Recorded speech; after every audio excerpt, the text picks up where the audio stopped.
ఉదయకాల సమయంలో మనం నేర్చుకునేటువంటి ఇంకొక సంఘం ఏంటి అంటే తుయతైర పట్టణము లేదా తుయతైర సంఘం.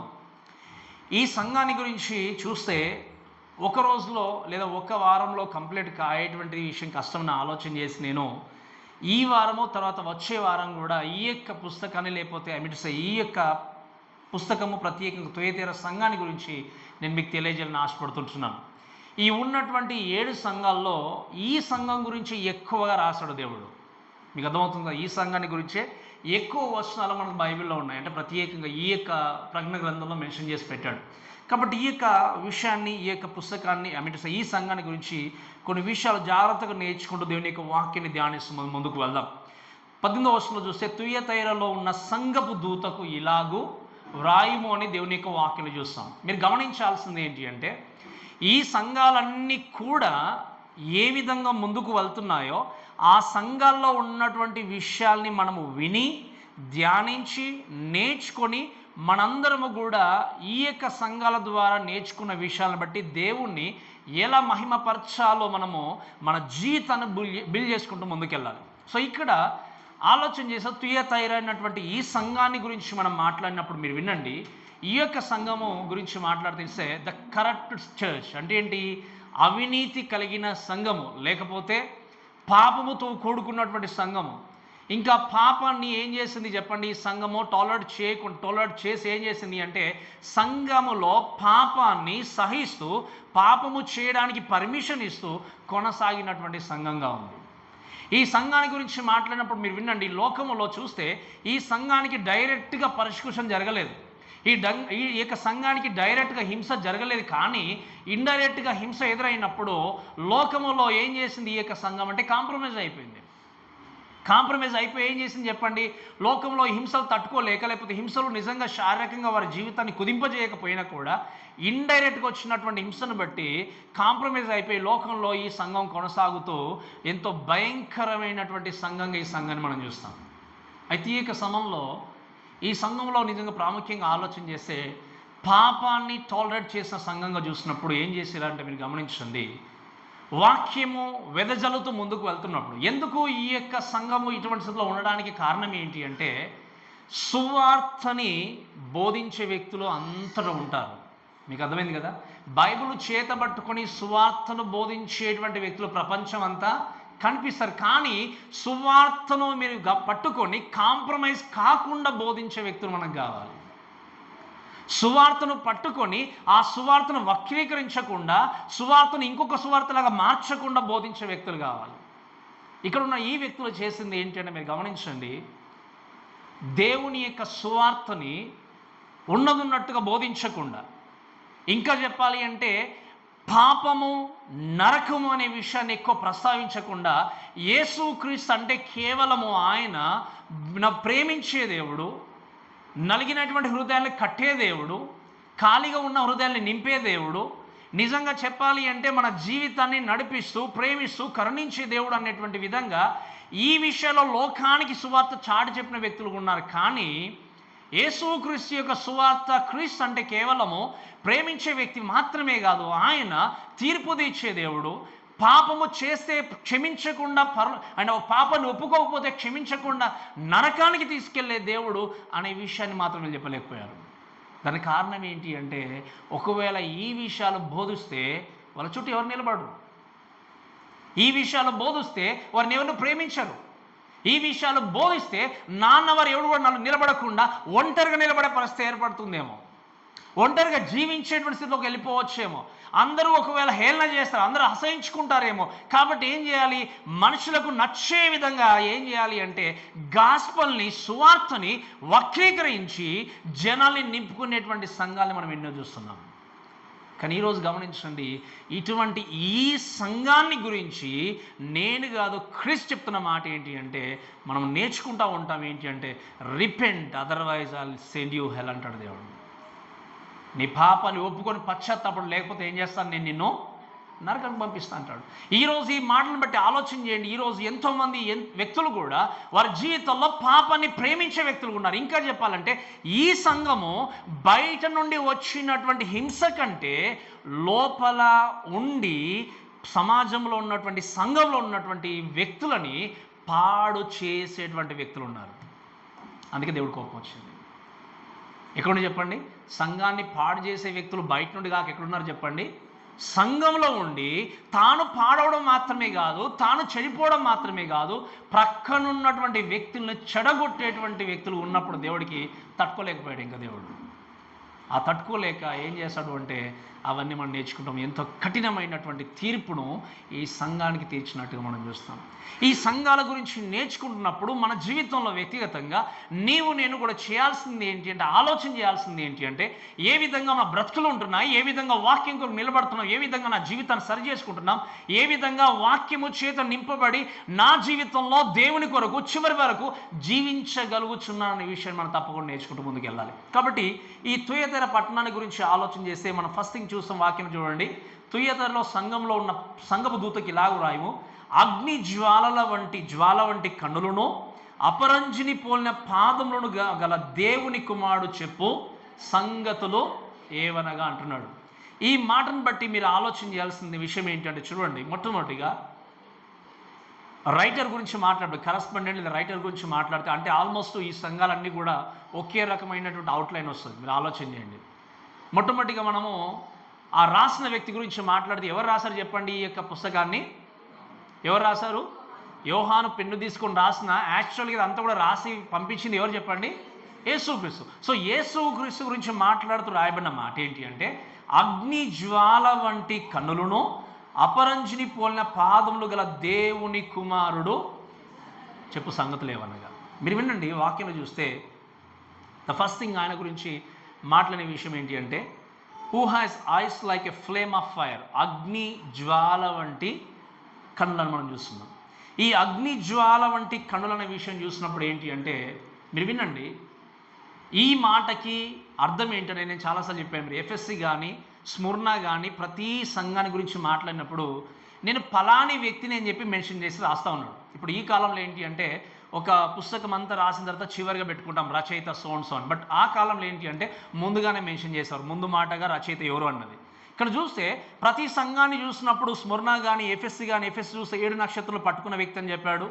స్ముర్ణ సంఘాన్ని చూస్తే నేను మొదటివాడు కడపడివాడు అన్నాడు. అలానే పెర్గమ చూస్తే 2 నక్షల ఖడ్గం అన్నాడు. ఇక్కడ ఈ సంఘాన్ని ఉద్దేశించి ఏం చేస్తున్నాడు చెప్పాలంటే, నిజంగా సంఘాన్ని భయపెట్టిస్తున్నాడు దేవుడు. కోపముతో ఈ పుస్తకాన్ని, ఈ సంఘానికి ఆయన తను తాను పరిచయం చేసుకుంటూ రాస్తున్నాడు. ఏమనంటే, అగ్ని జ్వాల వంటి కన్నులు గలవాడు. అంటే ఏంటి? ఈ కెన్ సీస్ ఎవ్రీథింగ్. మీకు అర్థమవుతుంది కదా, ఆయన ఏం చేయగలడు? ప్రతీది కూడా దేవుడు చూడగలడు. Is eyes uncovered everything. ఆయన యొక్క కన్నులకి మరుగైనది ఏది లేదు. అనుకుంటున్నారు మీరు ఏదో చేయాలనుకుంటున్నారు మీ సంఘంలో, కానీ నాకు కనబడకుండా ఏదైనా ఉంటుందా?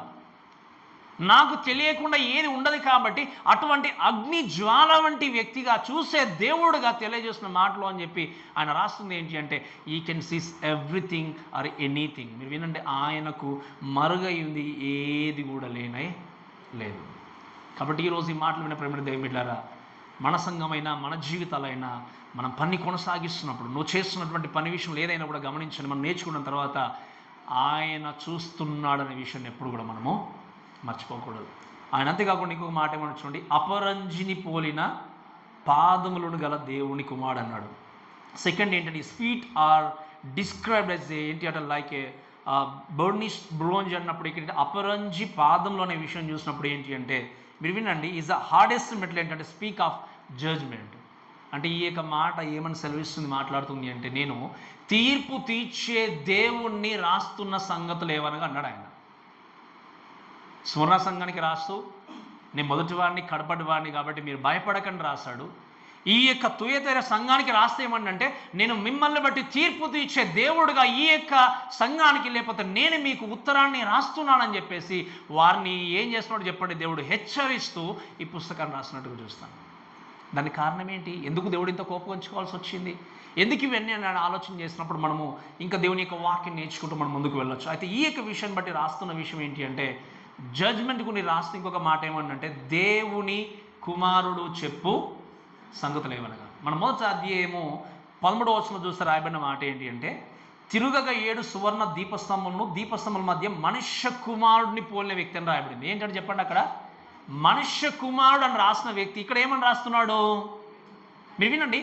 మనుష్య కుమారుడు అంటే ఏంటి అంటే తగ్గింపును కలిగిన వ్యక్తి ఆయన, ప్రేమించిన వ్యక్తి ఆయన, ఆయన మన జీవితానికి ఆదరణ చూపించిన వ్యక్తి ఆయన, అంటే కంఫర్ట్ చేస్తూ సింపతి చూపిస్తూ మన జీవితాల పట్ల నిలబడుతూ ఆయన ఏం చేస్తాడు? జాలిగలిగిన దేవుడుగా ఉన్న వ్యక్తి ఎవరంటే మనుష్య కుమారుడు.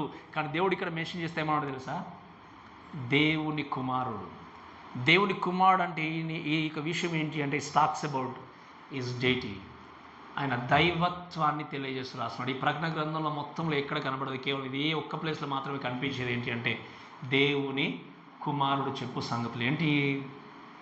ఎవరైతే తీర్పు తీర్చబోతున్నాడో, ఎవరైతే మీ పాపాన్ని బట్టి శిక్షించబోతున్నాడో, ఎవరైతే మీరు చేసినటువంటి తప్పిదాన్ని బట్టి మిమ్మల్ని శిక్షించబోతున్నాడో ఆ దేవుడు పాపాన్ని సహించని వ్యక్తి.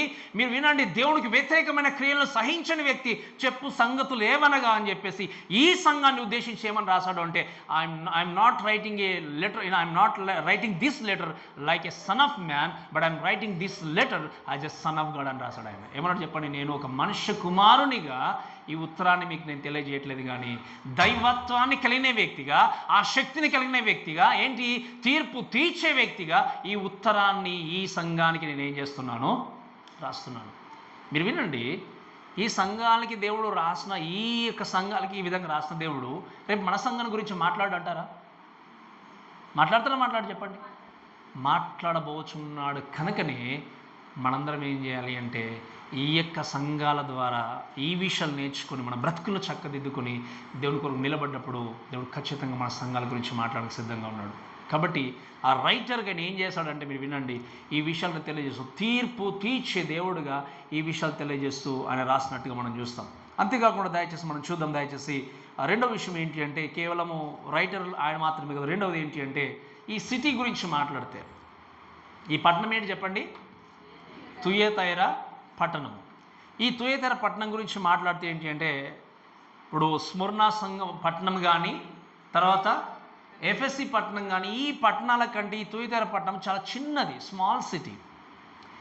ఈ తుయతైరా పట్టణం ఏంటి అంటే మీరు వినండి, ఈ పెర్గమా అనేటువంటి ఈ పట్టణానికి దాదాపుగా 60 కిలోమీటర్ల దూరంలో ఉన్నటువంటి పట్టణం.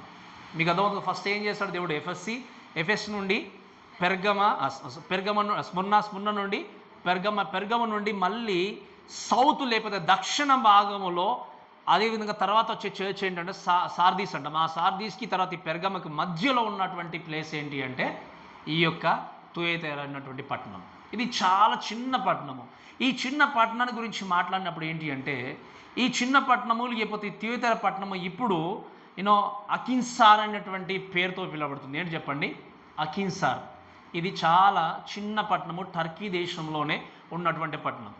ఈ పట్టణం గురించి మాట్లాడినప్పుడు మీరు వినండి, ఈ యొక్క పట్టణం ఏంటి అంటే ప్రత్యేకంగా అలెగ్జాండర్ ద గ్రేట్. మీరు విన్నారు కదా, ఈ పేరు విన్నారు కదా, అలెగ్జాండర్లో తన యొక్క సక్సెసర్ అయినటువంటి ఒక వ్యక్తి ఈ పట్టణాన్ని మొట్టమొదటిగా కనుక్కున్నట్టుగా మనం చరిత్రలో చూస్తాం. ఈ పట్టణాన్ని కనుక్కున్న తర్వాత ఈ పట్టణముకు ఉన్నటువంటి నిజంగా ఒక చాలా ప్రమాదకరమైన పరిస్థితి ఏంటి అంటే ఈ తుయతైరా పట్టణం నుండి పెర్గమా పట్టణం వరకు పెద్ద లోయ ఉండేది. మీకు అర్థమవుతుంది కదా, there was a big valley.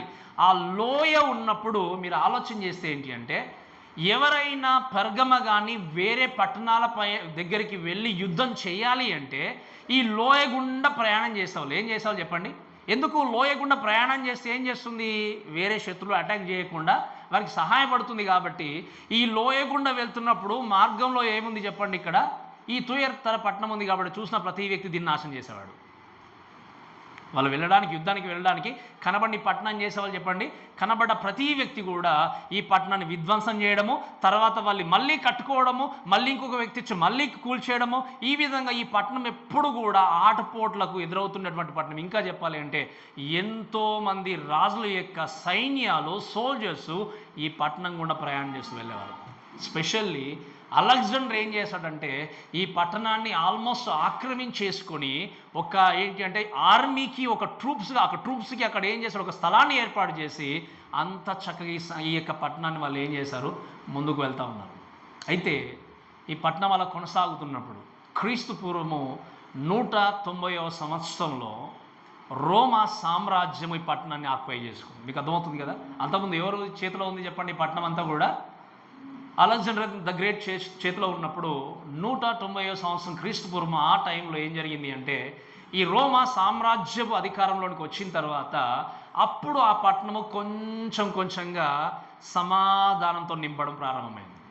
వాళ్ళు ఏం చేశారంటే, పరిపాలన జరిగిస్తూ ముందుకెళ్ళినప్పుడు ఈ పట్టణం ఇంకా స్లోగా ఈ యొక్క విపత్తులను నుండి పక్కకు వచ్చేసి కమర్షియల్గా కొంచెము వ్యాపారాలు ప్రారంభించుకోవడానికి ఈ విధంగా ముందుకు వెళ్ళి కొంచెం ఎదుగుతున్నటువంటి పట్టణంగా మార్చబడింది. అయితే ఈ పట్టణాన్ని గురించి కొంచెం మనం ముందుకు ఆలోచన చేస్తే ఏంటి అంటే, స్పెషల్లీ ఈ పట్టణాన్ని గురించి విన్నప్పుడు మనకు ఈ పట్టణము జంతు చర్మాలతో తయారు చేసిన వస్త్రాలకి చాలా ఫేమస్గా ఉన్నటువంటి పట్టణం.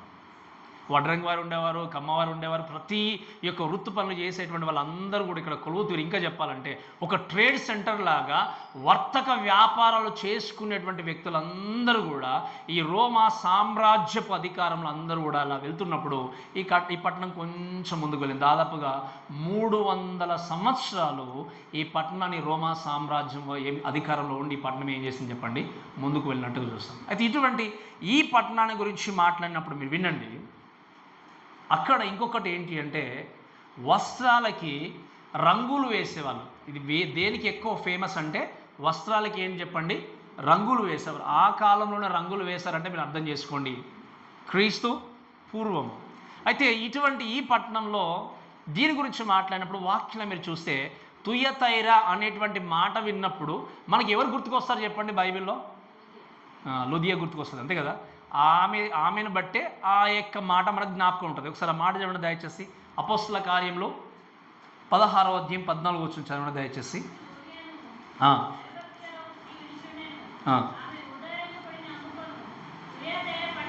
వినండి, ఇక్కడ ఏంటి అంటే, ఈమె లుదియా అనేటువంటి ఒక స్త్రీ ఏంటంటే, ఆమె ఎక్కడికి, ఏ పట్టణానికి చెందిన వ్యక్తి ఆవిడ? ఆమె తుయతైర పట్టణము నుండి ఇప్పుడు అపోస్తలుడైనటువంటి పౌలు వాక్యం చెప్తున్నటువంటి ప్రాంతం ఏంటి చెప్పండి? అది ఫిలిప్పి. ఆమె తుయతైర పట్టణం నుండి ఫిలిప్పి ప్రాంతానికి వచ్చి ఏం చేస్తుంది? వాక్యం ఏంటుంది అంటే ఏంటి? తను వ్యాపారాన్ని కొనసాగించే స్త్రీ. వాక్యం ఏముంది? ఆమె ఉదారంగు పొడిని అమ్మేటువంటి స్త్రీ. ఆమె ఈ తుయతైర పట్టణంలో ఇది దొరుకుతుంది కాబట్టి తీసుకొని ఏం చేస్తుంది? వ్యాపారాన్ని కొనసాగిస్తూ వెళ్ళేది. కాబట్టి ఈ ఉదారంగు గురించి మాట్లాడినప్పుడు స్పెషల్ ఏంటి అంటే, ఈ తుయతైర పట్టణంలో మర్డర్ అనేటువంటి ఒక చెట్టు నుండి దాన్ని తీసుకుని, అంతేకాకుండా షెల్ ఫిష్ అంటారు, అంటే కేవలము ఆ ప్రాంతంలో దొరికేటువంటి ఒక షెల్ ఫిష్ నుండి దాని గొంతు నుండి కొన్ని డ్రాప్స్ తీసి ఏం చేసేవాళ్ళంటే ఈ ఉదారంగు పొడిని తయారు చేసేవాళ్ళు. అంటే మీకు అర్థమవుతుంది కదా, ఆ యొక్క చేపలు దొరకడం కూడా చాలా అరుదు. కాబట్టి వాటి నుండి తయారు చేసినటువంటి ఈ ఉదారంగుకి చాలా డిమాండ్ ఉండేది ప్రపంచవ్యాప్తంగా అప్పుడు. కాబట్టి వీళ్ళు ఏం చేసేవారు? ఆ యొక్క ఉదారంగు పొడిని ఏం చేసింది? ఎంత దూరమైన వెళ్ళి వ్యాపారం చేయడానికి వెళ్ళింది. ఈ విధంగా ఆ పట్టణము అది ఫేమస్ అయిపోయి ఏం జరిగింది అంటే, బట్టలకి లేదా వస్త్రాలకి రంగులు వేసేటువంటి స్థలంగా మంచి గుర్తింపు పొందుకున్నటువంటి ప్రాంతం ఏంటి అంటే తుయతైరైనటువంటి ఈ పట్టణం. అయితే ఈ పట్టణంలో అన్ని రకాలుగా ముందుకు వెళ్తున్నప్పుడు ఇంకో కొన్ని విషయాలు చూస్తూనే ముందుకు వెళ్తాను, దయచేసి గమనించండి. ఆ విషయాలు ఏంటి అంటే, అక్కడ వర్తకము వ్యాపారం చేయాలి అంటే గిల్డ్ అంటాం మనం. మీకు కొంతమంది తెలుసు గిల్డ్ అంటే ఏంటి అంటే ఇక్కడ ఏంటి అంటే, ప్రస్తుతం ఇప్పుడు మనం ఆలోచన చేస్తే ఒక వర్తకాన్ని వ్యాపారం చేయాలంటే వాళ్ళ గ్రూప్లో జాయిన్ కావాలి. అంటే ఏంటి? ఇప్పుడు ఒక పని జరిగించాలి, ఒక వ్యాపారం అంటే ఆ వ్యాపార సముదాయము లేకపోతే వ్యాపార అంటే ఇంకా చెప్పాలంటే వ్యాపార సంఘము అనేది లేకపోతే ఆ వ్యక్తి వ్యాపారం చేసుకోవడానికి వీలనేది లేదు. ఇప్పుడు ఎవరైనా ఒకవేళ కూరగాయలు అమ్మే వాళ్ళే కావచ్చు, బార్బర్ షాప్స్ ఏనే కావచ్చు, వాళ్ళు ఆ పని జరిగించాలంటే ముందు ఏం చేయాలి? ఆ సంఘంలో జాయిన్ కావాలి. ఆ సంఘంలో జాయిన్ కాకపోతే ఏంటి చెప్పండి? వారు వృత్తి చేసుకోవడానికి వారికి పర్మిషన్ అనేది ఇవ్వరు, లేదా ఒకవేళ చేసుకోవాలన్నా కూడా ఎన్నో రకాల ఆటుపోట్లు ఎదురవుతున్నటువంటి విధంగా ఉంటాయి. అలానే ఇక్కడ ఉన్నటువంటి ఈ యొక్క పట్టణంలో ఎవరైనా ఏ వృత్తి పని చేసుకోవాలన్నా ఆ వృత్తిని బట్టి, ఆ యొక్క పనిని బట్టి వాళ్ళు ఏం చేయాలి? దాంట్లో జాయిన్ కావాలి. దాంట్లో వాళ్ళు ఆ యొక్క దాంట్లో జాయిన్ అయ్యి ముందుకు వెళ్తున్నప్పుడు దాంట్లో ఉన్నటువంటి ఆ సంఘంలో కూడా ఏంటంటే ఒక్కొక్క సంఘానికి ఒక్కొక్క దేవుడు ఉండేవాడు. మళ్ళీ మీకు అర్థమవుతుంది కదా. ఇప్పుడు మన దాదాపుగా మనకి మన దేశానికి దానికి చాలా క్లోజ్ ఉంది కదా, మీకు అర్థమవుతుంది కదా. నేను పేరు మెన్షన్ చేయను కానీ ఇప్పుడు కూడా మనకు కూడా ఒక్కొక్క దాన్ని బట్టి ఒక్కొక్క రకంగా దేవతలను పెట్టుకొని పూజించే వ్యక్తులు ఉన్నారు. అలానే దానికి కూడా ఏంటంటే ఒక్కొక్క గ్రూప్కి లేకపోతే ఒక్కొక్క సంఘానికి ఒక్కొక్క దేవుడు ఉండేవాడు. అప్పుడు ఆ సంఘంలో ఉన్న వాళ్ళు, ఆ గ్రూప్లో ఉన్న వాళ్ళు చేయాల్సింది ఏంటి అంటే, మీరు వినండి, ఏ దేవుని పూజిస్తే ఆ దేవుని పూజించాలి, సాక్రిఫైస్ చేయాలి, అన్ని రకాల పండుగలు ఏం చేయాలి, ఇన్వాల్వ్ కావాలి. ఇటువంటి ఈ పరిస్థితుల గుండా వీళ్ళు వెళ్తున్నప్పుడు మీరు గమనించండి. అంతేకాకుండా దీని గురించి నేను తర్వాత మీకు ఎక్స్ప్లెయిన్ చేస్తాను మోర్. ఈ యొక్క పట్టణాన్ని గురించి మాట్లాడితే ఇంకోటి ఏంటి అంటే, అపోల్లో అనేటువంటి దేవుడు ఇక్కడ ఉండేవాళ్ళు. అపోల్లో విన్నారు కదా మీరు? అపోల్లో అనేటువంటి దేవుడు ఎక్కడ ఉండేవాడు చెప్పండి? ఈ పట్టణంలో ఉన్నాడు. ఈ యొక్క అపోల్లో గాడ్ ఎవరు అంటే సన్ గాడ్. వాళ్ళందరూ కూడా సూర్య దేవుడు అని చెప్పేసి ఈ అపోల్లో దేవుణ్ణి వాళ్ళు ఏం చేసేవాళ్ళంటే పూజించే వ్యక్తులు. కాబట్టి ఈ యొక్క తుయతైర పట్టణం కూడా ఎన్నో రకాల వ్యాపారాలకి, వర్తకాలకి కేంద్ర బిందువు ఉన్నా కూడా ప్యాగనిజంలో ముందుకు వెళ్తూ అపోల్లో దేవుణ్ణి ఆరాధిస్తూ ఈ యొక్క వర్షిప్లో ప్రతి ఒక్కరిని ఇన్వాల్వ్ చేయాలి అనే విధంగా ఉంటూ ఈ యొక్క పట్టణం ముందుకు సాగే విధంగా ఉంది. ఇటువంటి ఈ పరిస్థితుల్లో ఏం జరిగింది అంటే, అక్కడ తుయేతర పట్టణంలో ఒక సంఘం ఉంది. ఏం సంఘం చెప్పండి? అది తుయేతర సంఘం. ఈ సంఘాన్ని గురించి మాట్లాడినప్పుడు మీరు వినండి, ఈ సంఘం ఎగ్జాక్ట్లీ ఎప్పుడు ప్రారంభించబడిందో మనకు తెలియదు, కానీ వాక్యంలో మనం చదువుకున్నట్టుగా లుదియా ఏం చేసింది చెప్పండి? వాక్యం విన్న తర్వాత ఆ వాక్యాన్ని మోసుకొని వెళ్ళి తన కుటుంబం కూడా రక్షింపబడినట్టుగా వాక్యాన్ని మనం చూస్తాం. ఇంకా చెప్పాలంటే తన ద్వారా she was the key to start the church అని కొంతమంది అంటారు. ఇంకొన్ని విషయాలు ఆలోచన చేస్తే, అపోస్తలుడు అయినటువంటి పౌలు ఎఫెస్సి పట్టణానికి వెళ్తూ వాక్యం చెప్పడానికి వెళ్ళినప్పుడు ఆ చుట్టుపక్కల ఎంతోమంది గుమిగుడి వాక్యం విన్నప్పుడు అలా మోసుకుని వెళ్ళిన తర్వాత ఒకరి తర్వాత ఒకరు ఆ విధంగా ఆ సంఘం అక్కడ ప్రారంభమైనట్టుగా మనం చూస్తాం. కానీ మోస్ట్లీ ఏంటంటే కీ పర్సన్గా లుదియా అనేటువంటి స్త్రీ ఉంది అని మనము చేతిలో చూస్తాం.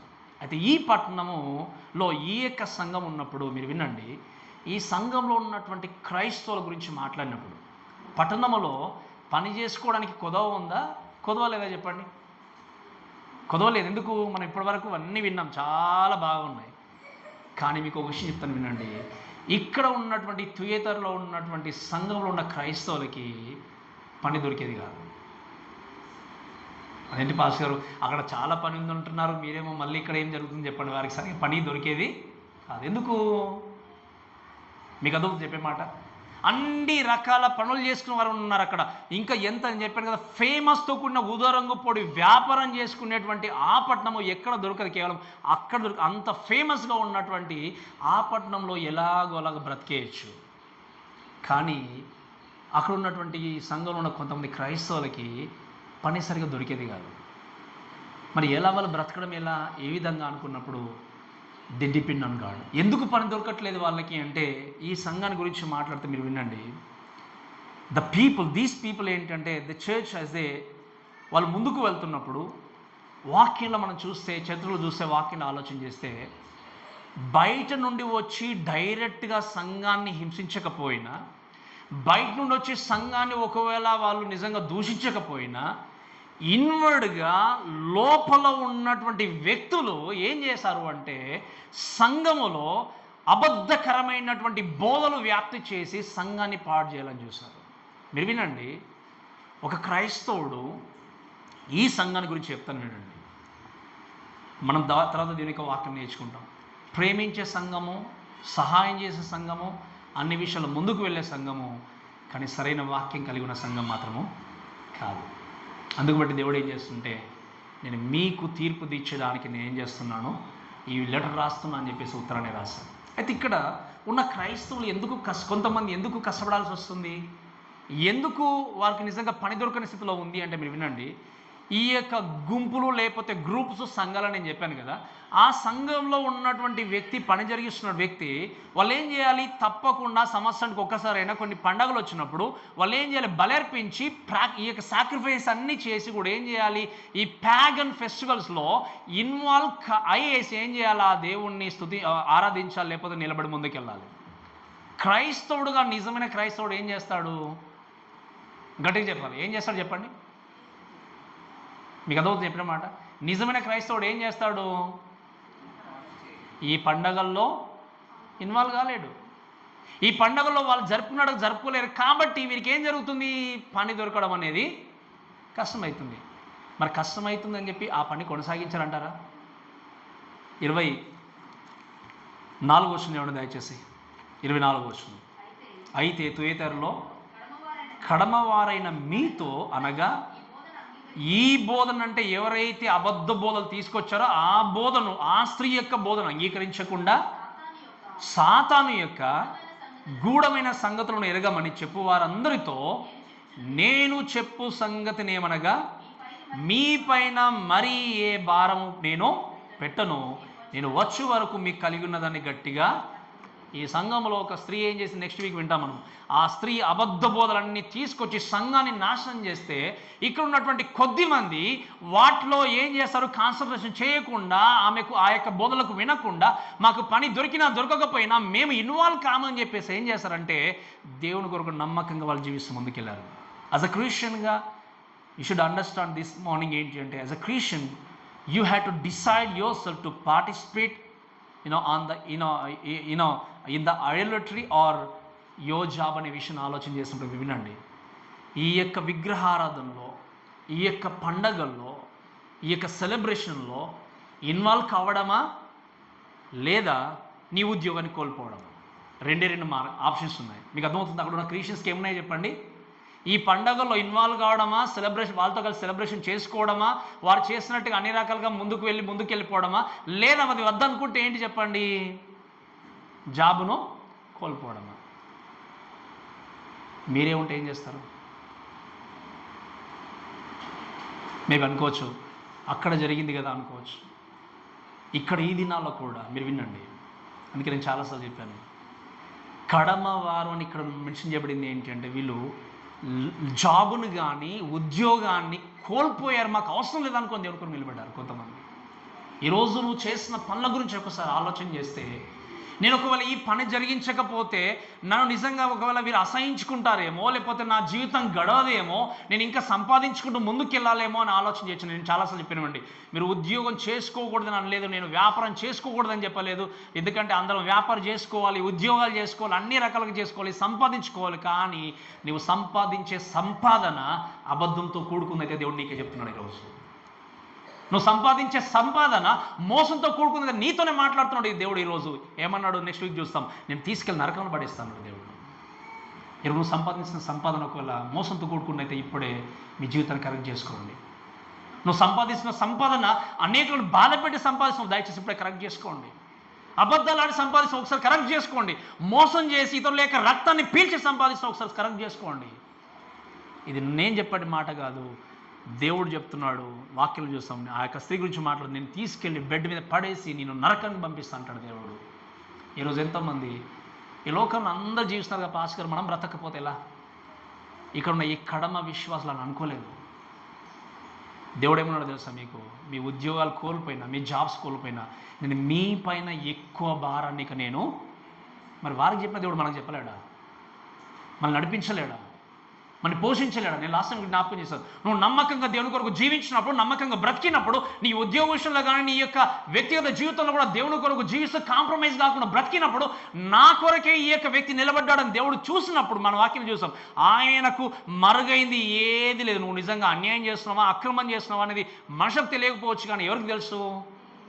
దేవుడికి ఇవన్నీ తెలిసిన తర్వాత నీ నమ్మకత్వం బట్టి దేవుడు నేను దీవించలేడా? నీ నమ్మకత్వాన్ని దేవుడు నన్ను నడిపించలేడా? ఈరోజు నువ్వు ఎటువంటి వ్యాపారం చేస్తున్నావు? అందుకే నేను చెప్పాను, నన్ను మిస్అండర్స్టాండ్ చేసుకోకూడదు. నేను వ్యాపారం చేసుకోకూడదని చెప్పట్లేదు, జాబ్స్ చేసుకోకూడదని చెప్పట్లేదు. కానీ నేను చెప్పే మాట ఏంటి అంటే, నువ్వు చేసిన ఉద్యోగంలో నీతి ఉందా?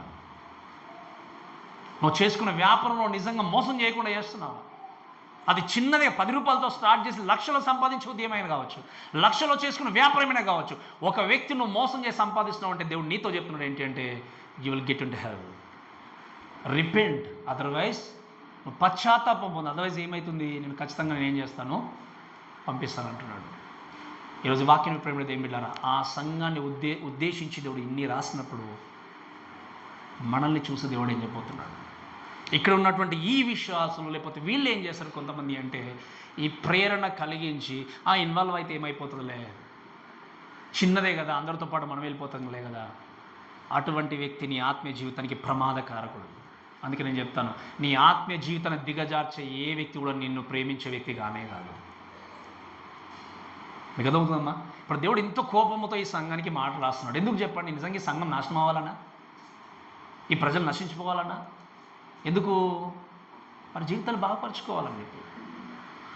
అందుకే నువ్వు చేసిన పనే కావచ్చు, నీ జీవితమే కావచ్చు, నీ ఉద్యోగమే కావచ్చు, నువ్వు ఏ విషయంలో కాంప్రమైజ్ వెళ్ళిపోవచ్చు అని చెప్పేటువంటి వ్యక్తి నీ జీవితాన్ని ప్రేమించే వ్యక్తి కాదు, నీ ఆత్మను ప్రేమించే వ్యక్తి కాదు. నువ్వు ఆత్మీయంగా పడిపోవడానికి కారకుడు ఆ వ్యక్తి. అందుకే ఇక్కడ ఉన్నటువంటి ఈ యొక్క సంఘంలో కూడా కొద్దిమంది ఏం చేశారు అంటే, మీరు వినండి, సంఘాన్ని ప్రేరేపించి ఆ యొక్క జెజబెలను చూస్తాం, ఆ స్త్రీగా పిలువబడుతున్నట్టు, ఆ పేరుతో పిలువబడుతున్న ఆ యొక్క బోధనల వైపు ఏం చేశారు? సంఘాన్ని పురికొల్పారు.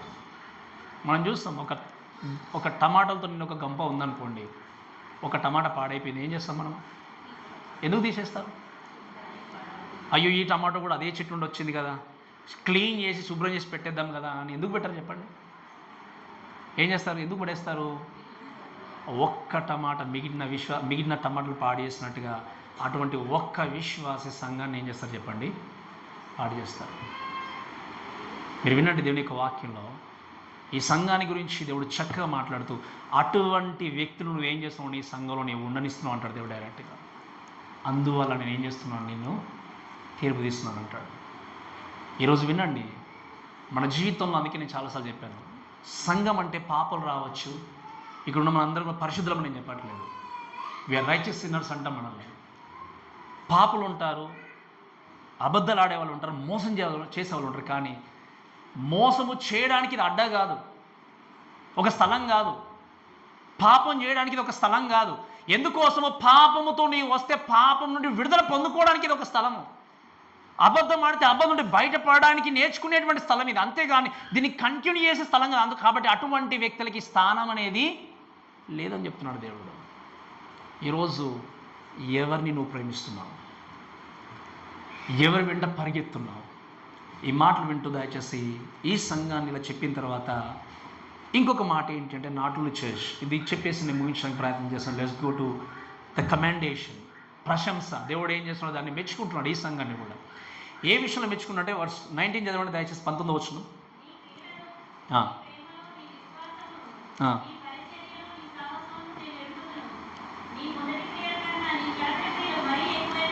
నీ మొదటి క్రియల కంటే నీ కడపటి క్రియలు మరీ ఎక్కువైనవని వినడం. దయచేసి ఈ మాటను మనం ధ్యానం చేస్తూ ముందుకు వెళ్దాం. ఈ మాటను బట్టి ఆలోచన చేస్తే దేవుడు ప్రశంసిస్తూ అన్నాడు ఏంటి అంటే, ఐ నో యువర్ వర్క్స్. నీ పనులు నాకు తెలుసు అన్నప్పుడు నువ్వు చేసే పనులు దేవుడికి తెలియదా? తెలుసా తెలియదా చెప్పండి? మరి తెలిసినప్పుడు మీరు వినండి, మన క్రియలు దేవుడికి తెలిసినప్పుడు, అందుకే చెప్పాను, నువ్వు ఏ విధంగా క్రియలు జరిగిస్తున్నావు, ఎటు విధంగా నువ్వు వర్క్ చేస్తున్నావు, ఎటువంటి జాబును కొనసాగిస్తున్నావు, అన్యాయం చేతన అక్రమం చేతన ఇతరులను ఒకవేళ నువ్వు పాడు చేసి వాళ్ళని ఒకవేళ మోసం చేసి సంపాదిస్తున్నావా, ఇవన్నీ దేవుడికి తెలియదా? తెలుసు. అందుకే ఐ నో యువర్ వర్క్స్. నాకు నీ పనులు తెలుసు, నువ్వు చేసేటువంటి పనులన్నీ కూడా తెలుసు. ఏమేమి పనులు చేస్తున్నారని ఆలోచన చేసినప్పుడు మొట్టమొదటి విషయం చూద్దాం. చూడండి, ద ఫస్ట్ థింగ్ ఏంటి అంటే, నీ ప్రేమను అన్నాడు. ఏమన్నాడు ఆయన అంటే, మీరు వినండి, యు లవ్ అంటే ఈ ప్రేమను ఆలోచన చేస్తే ఈ సంఘము అంటే తుయతైర సంఘం ఏంటి అంటే, ఇతరులను ప్రేమించడంలో చాలా మంచి స్థానంలో ఉంది. ప్రేమను కోల్పోయిన సంఘం ఏది ఉంది చెప్పండి? ఏ సంఘం ఉంది? ఎఫెసీ సంఘం ఉంది. అందుకే మనం నీ మొదటి ప్రేమ నువ్వేం చేసావు? మర్చిపోయి. కానీ ఈ సంఘం గురించి దేవుడు ఏమని మాట్లాడుతున్నాడు, మెచ్చుకుంటున్నాడు చెప్పండి? నువ్వు చాలా ప్రేమ చూపిస్తున్నావు కాబట్టి నేను మెచ్చుకుంటున్నాను. ఏంటి? ఇతరులను ప్రేమించే విషయంలో, ఇతరులకు సహాయం చేసే విషయంలో, ఇతరుల గురించి నువ్వు ఆలోచన చేసే విషయంలో నువ్వు మంచి స్థానంలో ఉన్నావు కాబట్టి నేను ఏం చేస్తున్నాను, నేను నిన్ను మెచ్చుకుంటున్నాను అన్నాడు. ద లవ్ ఇక్కడ ఈ చర్చ్ నుండి నేర్చుకుందంటే, నిజంగా ఇతరులను ప్రేమించేటువంటి మంచి గుణంను లక్షణం ఈ సంఘం కలిగి ఉంది. అంతేకాకుండా ఇంకొక మాట ఏమని రాశాడు అంటే, నీ విశ్వాసం అని రాశాడు. యువర్ ఫేత్ అంటే ఏంటి? ఇక్కడ దేవుని యొక్క వాక్యంలో చూస్తే విశ్వాసం అన్నప్పుడు బయట నుండి ఇన్ని రకాల శోధనలు ఎదురైనా, బయట నుండి ఇన్ని రకాలైన అడ్డంకులు ఎదురైనా కూడా, ఈవెన్ ఇన్వర్డ్గా ఇంటర్నల్గా కూడా యెజబెల్ లాంటి అంటే ఈ యొక్క పేరుతో ఈ యొక్క క్యారెక్టర్తో పిలువబడుతున్న ఆ స్త్రీ ఇటువంటి బోధనలు ఉన్నా కూడా, అబద్ధ బోధనలు ఉన్నా కూడా నువ్వేం చేస్తావు? You remain faithful. నువ్వు నమ్మకంగా ఉన్నావు కాబట్టి నేనేం చేస్తున్నాను నిన్ను. అందుకే మనం వాక్యం చదువుకుంటాం కదా, మరణం వరకు నమ్మకంగా ఉండము, నేను నీకు ఈరోజు ఇక్కడ వినండి చాలా జాగ్రత్తగా. ఇక్కడ ఉన్నటువంటి కడమ వారిని ఒక విషయం చదువుకున్నాం మనం 24 వచనంలో. కొంతమంది ఎలాగ జీవించినా, వాక్యానికి లోబడకపోయినా, వారి జీవితాల కోసం స్వార్థం కోసం బ్రతికినా, లేదా ఇంకా కాంప్రమైజ్ అయి బ్రతికినా కూడా, వీళ్ళు కాంప్రమైజ్ కాకుండా బ్రతికారు కాబట్టి దేవుడు ఏమంటుండంటే యు రిమైన్ ఫేత్ఫుల్, కన్సిస్టెంట్. నువ్వేం చేస్తావు? చక్కగా జీవించావు కాబట్టి నేను ఏం చేస్తున్నాను, నేను నిన్ను ప్రశంసిస్తున్నా అంటున్నాడు. ఈరోజు ఒక మాట చెప్తాను వినండి దయచేసి. ఈ మాటను బట్టి నేను చాలాసార్లు చెప్పాను, నీ వ్యక్తిగత జీవితంలో కావచ్చు, నీ చుట్టూ ఉన్నటువంటి పరిస్థితులు కావచ్చు, సమాజంలో కావచ్చు, దేవుణ్ణి పూర్ణ హృదయముతో ప్రేమించే వ్యక్తిని కనబడకపోయినా, నీకు తెలిసిన నీ స్నేహితులు, మన తోటి విశ్వాసులు, క్రైస్తవులు అన్యాయంగా డబ్బు సంపాదించిన, అన్యాయంగా వ్యాపారం చేసిన, అన్యాయంగా ఒకవేళ లోకంలో ఇన్వాల్వ్ అయిపోయినా, లేదా లోకానుసరంగా ఆ అన్యులతో పాటు కలిసి అన్ని విషయాల్లో పాల్పొందు పొందుకున్నా, వారే ఇలా చేస్తున్నారని చెప్పి నీవు గనక ఒకవేళ కాంప్రమైజ్ అయితే, నిన్ను చూసి దేవుడు అంటాడా యూ రిమైన్ ఫేత్ఫుల్ అంటాడా? నువ్వు నిజంగా విశ్వాసాన్ని కాపాడుకున్నావు అంటాడా? మీరు వినండి, నాకైనా మీకైనా మనకి జీతం ఇచ్చేది మన అకౌంట్ని బట్టి, మన యొక్క పరిస్థితిని బట్టి, మన పనిని బట్టి మనకి ప్రతిఫలం ఇచ్చేది ఎవరు చెప్పండి? దేవుడు. కాబట్టి నీ చుట్టూ నమ్మకంగా లేనటువంటి క్రైస్తవులు కనబడిన, నీ జీవితాన్ని మోసం చేసే క్రైస్తవులు కనబడిన, నీ బ్రతుకును నిజంగా అన్యుల వైపు త్రిప్పే క్రైస్తవులు కనబడిన, లోకంలో నిజంగా లోకానుసరంగా నేను లాగేటువంటి క్రైస్తవులు కనబడిన, మీరు గమనించండి, నిన్ను పేరు పెట్టి పిలిచి నీకు ప్రతిఫలం ఇచ్చే వ్యక్తి ఈ వ్యక్తులు కాదు, కానీ దేవుడు అనే విషయాన్ని ఎప్పుడు కూడా మర్చిపోకూడదు. ఎందుకంటే మనం అందరము కూడా నువ్వు ఫేత్ఫుల్గా నిలబడ్డావు అన్న విషయాన్ని మనం ఏం చేయాలి? వినిపించుకోవాలి. ఈరోజు అందుకే ఎంతోమంది ఈ సంఘాల గురించి మాట్లాడినప్పుడు వినండి, వీళ్ళు ప్రేమను కలిగి ఉన్నారు, విశ్వాసాన్ని కలిగి ఉన్నారు. ఇంకొక మాట చూద్దాం దయచేసి, వాక్యంలో చూస్తే నీ పరిచర్య అనే విషయం చూస్తాం. ఏమన్నా చెప్పండి ఆయన? యువర్ సర్వీస్, యువర్ మినిస్ట్రీ అంటే ఏంటి? The love produce service. అంటే నువ్వు నిజంగా దేవుణ్ణి ప్రేమిస్తే ఏం చేస్తావు చెప్పండి? దేవుని కొరకు పరిచయం చేస్తావు. అందుకే ఈరోజు వినండి, కొన్ని సంఘాల గురించి మనం చూస్తాం. లవ్ అనే విషయాన్ని ప్రేమ అనే విషయాన్ని మాట్లాడితే, ప్రేమ అనేది నిజమైన ప్రేమ బాహ్యంగా ఉన్నటువంటి పరిస్థితులు చూసి ప్రేమించేదా? నిజమైన ప్రేమ హృదయాంతరములు నింపబడినటువంటి ఆ యొక్క ప్రేమను, లేకపోతే దేవుని ప్రేమతో నింపబడిన వ్యక్తి అందరినీ ఒకేలాగా ప్రేమను చూపించే వ్యక్తి నిజమైన ప్రేమించేవాడు. అంటే ఇక్కడ చెప్పాలి అంటే, ఈ రోజులో ఉన్నటువంటి ఎంతోమంది క్రైస్తవులు ఒక వ్యక్తికి పరిచర్య చేయాలన్నా, ఒక వ్యక్తిని ప్రేమించాలి అన్నా, నేను అబ్జర్వ్ చేసినంత మట్టుకి వీళ్ళు మనతో సరతీగా విధంగా ఉన్నారా లేరని పోల్చుకునేవారు ఉన్నారు. ఓకే, ఈయనకు నాకు డబ్బు విషయంలో నాతో ఉన్నాడా లేడా, ఈయన కొరకు నేను ఏ విధంగా సహాయం చేయగలను, ఏ విధంగా ముందుకెళ్ళగలను. ఒకవేళ నిజంగా ఏదైనా చిన్న ఆపద వచ్చిన 100 మంది రెడీగా ఉంటాం ఆ వ్యక్తి దగ్గర. ఒకవేళ ఆర్థికంగా వెనుకబడ్డారేమో, ఆరోగ్యంగా వెనుకబడ్డారేమో, ఆత్మీయంగా వెనుకబడ్డారేమో, వారిని ఎలా ప్రేమిస్తున్నాం? నిజమైన ప్రేమ అనేది ప్రతి ఒక్కరిలా కనపరిచే నిజమైన ప్రేమ. వీళ్ళు ఏం చేస్తారు? అదే కనపరిచారు. యేసుక్రీస్తు వచ్చినప్పుడు ధనవంతుల కోసం వచ్చాడా? యేసుక్రీస్తు వచ్చినప్పుడు పలానా దేశం కోసం వచ్చాడా? యేసుక్రీస్తు వచ్చింది ఎవరి కోసం చెప్పండి? అందరి కొరకు వచ్చాడు. ఈరోజు నిజంగానే దేవుణ్ణి ప్రేమిస్తున్నాడు ప్రభువా నువ్వు చెప్పుకుంటున్నావేమో, అందరిని ఒకేలాగా ప్రేమిస్తున్నావా? ప్రేమించట్లేదా? Because I have seen many people, అందుకే నేను చెప్తున్నాను ఈ మాట. They love because maybe they're educate అయితే వాళ్ళని ప్రేమిస్తారు అంతే. అన్ఎడ్యుకేటెడ్ అయితే వీళ్ళకి ఏం తెలియదు, వాక్యం తెలియదండి, వీళ్ళకి పక్కన పడేయాలి వీళ్ళకేం తెలుసు?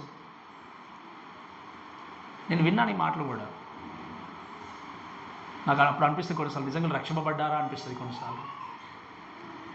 దేవుడు చదువుకున్న వాళ్ళ కోసమే రాలేదు అలా అని చెప్తే నేను చిన్నప్పుడు చెప్పాను చాలాసార్లు, నన్ను కూర్చొని పెట్టి చదివించేవాళ్ళు కొంతమంది. నువ్వు చదువు మేము వింటామనే వాళ్ళు వాక్యం, వాళ్ళకి చదువు రాదు కాబట్టి వాళ్ళ విశ్వాసం నాకంటే చాలా గొప్పది, చాలా గొప్పది. ఎంత భారంతో ప్రార్థన చేసేవాళ్ళో తెలుసా? మనందరికంటే చాలా కొంతమంది, అంటే నేను గొప్ప విశ్వాసం కలిగిందని చెప్పట్లేదు, అంటే మనలో కొంతమంది విశ్వాసం కంటే చాలా గొప్పది వాళ్ళ విశ్వాసం. వాళ్ళకి చదువు రాకపోయినా ఏం లేకపోయినా ఎంతో భారంతో ప్రార్థించేవాళ్ళు, ఎంతో చక్కగా సమయానికి వచ్చి ఎంతో చక్కగా దేవుణ్ణి ఆరాధించేవాళ్ళు. వారు చేసిన ప్రార్థనలు వింటే నిజంగా కన్నీళ్ళు కార్చేవాళ్ళు ఎంతోమంది. ఈరోజు ఈయన నాతో చదువుకుంటే కాబట్టి ఈయనతో నేను స్నేహం చేస్తాను, లేకపోతే చేయలేను, ఇటువంటి చూసే వ్యక్తి నిజంగా నువ్వేం క్రైస్తవుడివి? ఏ జీవితాన్ని కొనసాగించే వ్యక్తివి? దేవుడు కేవలం బోర్డు పెట్టలేదు, కేవలం వీరికి మాత్రమే పరలోకం బోర్డు పెట్టలేదు. అందుకే లాస్ట్ ఒక వ్యక్తితో నేను మాట్లాడుతూ ఉన్నాను, చాలాసేపు మాట్లాడుతుంటే మా పాస్ గారు ఈ విధంగా మాట్లాడతారు, ఆయన ఒక చాలా గొప్ప సేవకుడు, ఎవరిని అనట్లేదమ్మా, నేను వాక్యం చెప్తున్నాను, వాక్యాన్ని మీరు పాటించండి. అక్కడ వెళ్ళిన తర్వాత పలానా డినామినేషన్కి ఇది పలానా ఏమి ఉండవు. అక్కడ అందరము ఒక సంఘంగా దేవుని స్థలం మనం ఏం చేయబోతున్నాం చెప్పండి? ఆనందించబోతున్నాం. అండ్ ఈరోజు నీ ఎంత జ్ఞానం లేదని చెప్పి ఒక పక్కకు పెట్టేస్తున్నావు ఒక వ్యక్తి. నువ్వు నీలాగా వాక్యం తెలియట్లేదు, నువ్వు దూరంగా ఉంచుతున్నావేమో. నీలాగా నీ అంత డబ్బు లేదని చెప్పి పక్కన పెట్టేస్తున్నావు. వినండి, నీకున్న ధనాన్ని తీసుకెళ్లే వారికి ఏమో నేను చెప్పట్లేదు, కానీ ఈ షో యువర్ లవ్. దేవుడిని ప్రేమించిన విధంగా ప్రేమను చూపించండి, ఆ ప్రేమను కనపరచండి. అంతేగాని ఈరోజు నేను చాలామంది చూస్తుంటే కొంతమంది, అయ్యో నేను బాగుపడకపోయినా వాళ్ళకి బాగుపడరా, నీవు ఈర్ష్యతో జీవించే క్రైస్తవులు ఈ లోకంలో ఉన్నారు. ఇది నేను చూసాను కొంతమందిని. వాళ్ళు పెట్టరు, ఇంకొక వ్యక్తిని పెట్టనివ్వరు. ఇటువంటి క్రైస్తవులుగా ఏం సాధిస్తారు లోకంలో చెప్పండి? ఏం సాధిస్తారు? ఎట్ ద ఎండ్ అందరిలాగానే మనం అదే 6 రోజుల నెలలోనికే వెళ్ళాల్సిందే. కాబట్టి ఈ సంఘం ఏం చేసింది అంటే, పరిచర్య విషయంలో ప్రేమను కలిగి ఉంది కాబట్టి పరిచర్య జరిగించారు. అందుకే సంఘంలో వాడబడవచ్చు, వ్యక్తి జీవితంలో పరిచర్య జరిగించండి. ఎందుకంటే నువ్వు పరిచర్య ఎప్పుడు చేయగలవు అంటే, వినండి, ఇప్పుడు ఒక వ్యక్తితో నువ్వు ప్రేమగా మాట్లాడి ఆయనకు అన్ని విధాలు దోహదం చేస్తున్నావు, దానికి కారణం ఏంటి? నువ్వు ఆ వ్యక్తిని ప్రేమిస్తున్నావు అని. నువ్వు సంఘాన్ని ప్రేమిస్తే ఏం చేస్తావు చెప్పండి? సంఘంలో కూడా పరిచర్య చేస్తావు. ఇది నాకెందుకులే అనుకుంటే అంతే. మీరు వినండి, దేవుణ్ణి ప్రేమిస్తే దేవుని కొరకు కార్యం జరిగించే వ్యక్తి ఉంటాడు. అలా నీకు చివరికి నేను ముగిస్తాను చూడండి. నీ సహనమును పర్సీవరెన్స్ అంటాం ఈ యొక్క మాట. ఇక్కడ ప్రేమ అనేది ఏం చేస్తుంది? పరిచర్యను తీసుకొని వస్తే, ప్రొడ్యూస్ చేస్తే, ఫేత్ఫుల్నెస్ ప్రొడ్యూస్ పర్సీవరెన్స్. అంటే ఏంటి? నమ్మకమైనటువంటి విశ్వాస జీవితం అనేది ఏం చేస్తుందంటే సహనాన్ని నేర్పిస్తుంది మనకి. అంతే కదా? దేవుని నమ్ముకోకముందు మీరు ఇంత సహనంగా ఉన్నారా చెప్పండి ఒక్కసారి? ఉన్నారా? మీరు దేవుని నమ్ముకోకముందు ఒకవేళ కోపం వచ్చినా కూడా ఆ కోపాన్ని అణుచుకొని పక్కన పడేసి ఈ విధంగా పక్కన పెట్టేసేటువంటి స్వభావం మీకుందా రక్షణ పడకముందు? లేదు. ఎందుకు? నువ్వు క్రీస్తుని అంగీకరించావంటే ఆ విశ్వాస జీవితం నిన్ను మారుస్తుంది, నీ బ్రతుకును మారుస్తుంది, నీకు సహనాన్ని నేర్పిస్తుంది, ప్రేమించే గుణాన్ని నేర్పిస్తుంది, కోపం ఒకవేళ వచ్చినట్టయితే కోపాన్ని పక్కన పెట్టే గుణాన్ని నేర్పిస్తుంది. ఈ విధంగా నీ జీవితం అనేది ఏం చేయాలంటే మార్చబడుతూ వెళ్ళాలి. అందుకే if you are faithful you are going to endure everything. మీరు గమనించండి, అందుకే దేవుడు ఏమన్నంటే నీ మొదటి క్రియల కన్నా నీ కడపటి క్రియలు మరీ ఎక్కువగాని. అంటే ఏంటి అర్థం చెప్పండి? నువ్వు మొదట ఎలాగైతే ప్రేమించావో, మొదట ఎలాగైతే పరిచర్య చేసావో, మొదట ఎలాగైతే విశ్వాసంతో ఉన్నావో, సహనంతోనో, దానికంటే ఎక్కువ ఉన్నావు అంటున్నాడు ఆయన. అంటే వీళ్ళు ఏం చేశారు చెప్పండి?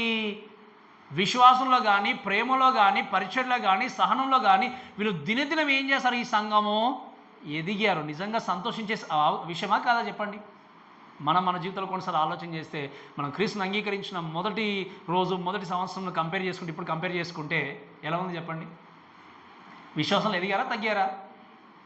దేవుణ్ణి అంతగా ప్రేమిస్తున్నారా, ప్రేమించట్లేదా? కొంతమంది జీవితాలు చూస్తే అంతగా ప్రార్థన చేయలేకపోతున్నా అని చెప్పేవారు ఉంటారు, అంతగా దేవుని కొరకు జీవించలేకపోతున్నా చెప్పేవారు ఉంటారు. ఇటువంటి ఈ పరిస్థితుల గురించి మాట్లాడి వినండి. ఈ తుయతైర సంఘం అనేది ఈ అన్ని విషయాల్లో దినదినం ఏం చేసిందంటే చాలా ఎదిగింది. అయితే ఈ సంఘం ఇంత ఎదిగిన తర్వాత కూడా చెప్పాలి అంటే అడ్వాన్స్ ఉన్నా కూడా బట్ ఒక మాట ఏంటి అంటే 20వ వచనం చూస్తే, అయినను వినండి, చాలా జాగ్రత్త వినడం. ఇక్కడ ఈ సంఘాన్ని చూస్తే ఇప్పటివరకు ధ్యానించినప్పుడు ఏమైనా తప్పుగా అనిపించింది? అసలు ప్రేమించే సంఘం ఉంది, పరిచర్య చేసే సంఘం ఉంది, సహనంతో జీవించే సంఘము, విశ్వాసంతో ఉన్న సంఘము, ఇంత మంచి సంఘం ఉన్నా కూడా దేవుడు ఏమన్నాడు? ఆయనను అంటే ఏంటి? వినండి, నువ్వు ఎంత మంచిగా ఒక వ్యక్తిని ప్రేమించినా, వినండి చాలా జాగ్రత్తగా, ఎంత మంచిగా, ఈ మాట చెప్పి ముగిస్తాను, ఎంత మంచిగా ఒక వ్యక్తిని ప్రేమించినా, ఎంత మంచి పరిచయం నువ్వు కొనసాగించినా, ఎంత విశ్వాస జీవితం నువ్వు కనపరుస్తూ ముందుకు వెళ్ళినా, అది సరైన వాక్యముతో ముడిపడి లేకపోతే దేవుడు అంటున్నాడు, నీ మీద నేను ఏం చేస్తాను? తప్పమవుతాను. ఈరోజు ఎంతమంది ప్రేమను చూపించే వాళ్ళు ఉన్నారు బయట, పరిచయం చేసే వాళ్ళు ఉన్నారు బయట, ఓర్చుకునేవారు ఉన్నారు బయట, కానీ వాక్యాన్ని అమ్మివేసే వ్యక్తులు ఉన్నారు. దేవుడు ఏమన్నాడు? ఇవన్నీ నువ్వు కలిగి ఉన్నావు, నేను కాదనట్లేదు. You are so good, you are faithful, నువ్వు ఫేత్ఫుల్గా ఉన్నావు, సర్వీస్ చేస్తూ ఉన్నావు, సహనాన్ని కలిగి ఉన్నావు, ప్రేమను కలిగి ఉన్నావు, కానీ నీ మీద నేను తప్పు మోపుతున్నాను. ఎందుకు అంటే నువ్వు వాక్యాన్ని ఏం చేసావు, వక్రీకరించి వాక్యాన్ని నువ్వు పాటించట్లేదు. ఈరోజు మీరు విన్నందుకు నేను ఎప్పుడు వాక్యం ఎందుకంటాను చెప్పండి. నువ్వు ఎంత ప్రేమ కలిగి ఉన్నా, నిజమైన ప్రేమ ఎలా వస్తుంది చెప్పండి, నిజమైన వాక్యం ఉండే వస్తుంది. నిజమైన పరిచయం ఎక్కడ వస్తుంది చెప్పండి, నిజమైన వాక్యం ఉండే వస్తుంది. ఈరోజు మీరు వినండి, ఈ సంఘము, ఈ లెటర్ దాదాపుగా end of the first century, అంటే మొదటి శతాబ్దము చివరి దశలో యొక్క ఉత్తరం రాయబడింది. కానీ ఈ ఉత్తరం రాయబడిన తర్వాత, లెటర్ రాయబడిన తర్వాత ఈ సంఘము దేవుడు చెప్పిన విధంగా మారుమనసు పొందలే. అందుకే మీకు విషయం తెలుసా, సాడ్ థింగ్ ఏంటో తెలుసా, 2వ శతాబ్దం వచ్చేసరికి ఈ సంఘమే లేకుండా అయిపోయింది ప్రపంచంలో. ఎంత బాధతో కూడుకున్న విషయం ఆలోచన చేయండి. ఇస్రాయేల్లో ఇప్పటికీ స్మరణ సంఘం ఉంది ఇప్పటికీ, కానీ ఈ సంఘము 2వ శతాబ్దంలో కనుమరుగైపోయింది. ఈరోజు ఒకవేళ దేవుని మాట వినకుండా, దేవుడికి లోపడకుండా ఎన్ని జరిగించినా, ఆయన వాక్యానికి ఒకవేళ ప్రాధాన్యత ఇవ్వకుండా జీవిస్తే, దేవుడు చెప్తున్నాడు ఇక్కడ మనతో కూడా అంటుంది ఏంటి అంటే, మీరు వినండి, నీ జీవితం, వ్యక్తిగత జీవితమే కావచ్చు, ఏదైనా కావచ్చు, ఒక్క తప్పు నీ మీద నేను ఏం చేయాలి, మోపాలి. అందుకే నేను ప్రేమ దేవుని గారి యొక్క వాక్యాన్ని బట్టి వినండి, నువ్వు ప్రేమించే వ్యక్తిగా ఉండొచ్చు, కానీ నిజమైన ప్రేమ పాపాన్ని సహిస్తుందో చెప్పండి. అయ్యో పాస్టర్ పర్లేదండి, మన చక్కగా మనం అందరినీ ప్రేమించాలి. అందుకే నువ్వు ప్రేమించాలి, కానీ పాపాన్ని ప్రేమించి ఆత్మ చేర్చుకోవడానికి వెళ్ళాలి. నువ్వు ప్రేమించాలి. ఆ ప్రేమ ఏం చేయాలి చెప్పండి, ఆ వ్యక్తి పాపంలో ఉంటే పాపము తొలగిపోయే విధంగా నీ ప్రేమ ప్రయత్నం చేయాలి, కానీ పాపాన్ని కొనసాగించే విధంగా ప్రయత్నం చేస్తుంటే అర్థం ఏంటి, నీ ప్రేమ కపటమైన ప్రేమ, స్వార్థపూరితమైన ప్రేమ. ఈ ప్రేమ దేవునికి ఇష్టమైంది కాదు.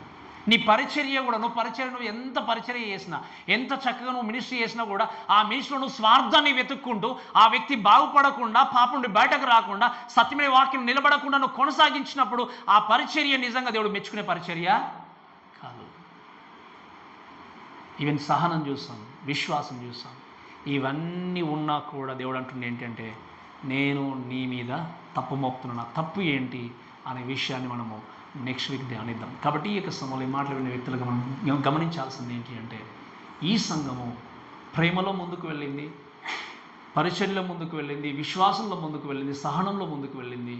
కానీ కొద్దిమంది అక్కడ ఉన్నటువంటి క్రైస్తవుల్లో ఇన్వర్డ్గానే జరిగింది ఏంటి అంటే, ఆ యొక్క ప్రజల్ని లేదా విశ్వాసుల్ని లోకంలో ఉన్నటువంటి కార్యకలాపాల్లో ఇన్వాల్వ్ కావడానికి ప్రేరేపించినప్పుడు వారందరూ కూడా కొంతమంది ఏం చేశారు, కాంప్రమైజ్ అయిపోయి దేవునికి వ్యతిరేకంగా జీవించిన వ్యక్తులు ఉంటే దేవుడు అంటున్నాడు, రిపెంట్ నౌ, అదర్వైజ్ ఏమని చెప్పండి. ఒక మాట ముగిస్తాను చూడండి, ఇంకా మాట చెప్పండి దయచేసి.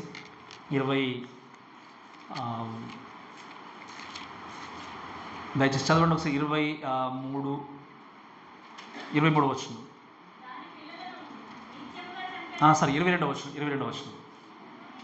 ఇదిగో నేను దాన్ని మంచము పట్టించి దానితో కూడా వ్యభిచరించు వారు దాని క్రియల విషయమే మారు మనస్సు పొందితేనే కానీ వారిని నేను బహు శ్రమల పాలు.